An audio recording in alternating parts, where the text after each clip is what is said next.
In the great city of Baghdad, there once lived a poor porter named Sindbad. One afternoon, exhausted from carrying heavy loads, he sat outside my mansion. He looked at my house and cried, "How unfair life is! I labor all day, yet I live in poverty, while men like Sindbad the Sailor enjoy wealth and ease." I heard his words. I sent my men for him, and he was brought before me. I welcomed him, offered food, and said, "Friend, do not think my life is without hardship. The treasures you see here came at great cost. Let me tell you the truth of my adventures. Listen now to the story of my first voyage. Voyage 1, the whale and the cannibals. When I was young, I had inherited wealth from my father, but instead of wasting it in comfort, I wished to see the world. I sold my goods, gathered merchandise, and joined a ship with other merchants.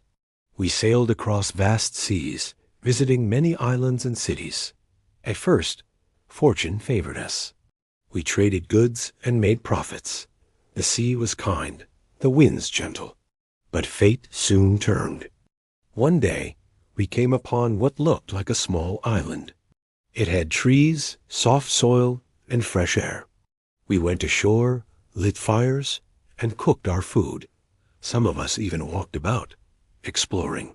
But what we thought was an island was no island at all. It was the back of a giant whale, so huge that its body looked like land. Our fires burned its skin, and the creature stirred.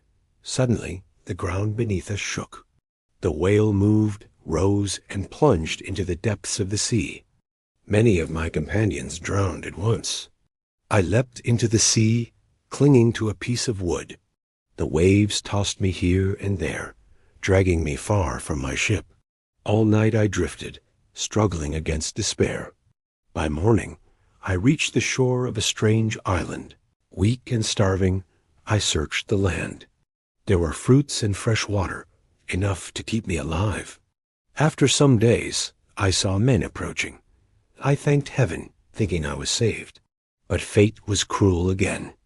These men captured me and took me to their king.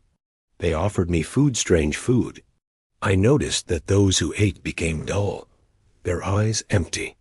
These people were cannibals, feeding their victims until they grew fat, then eating them.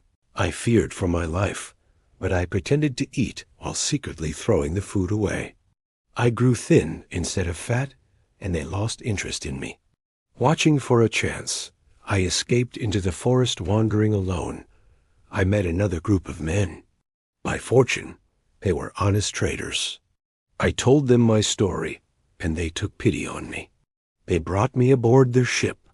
With them, I sailed to new lands, trading what little I had left. Slowly, my fortune returned.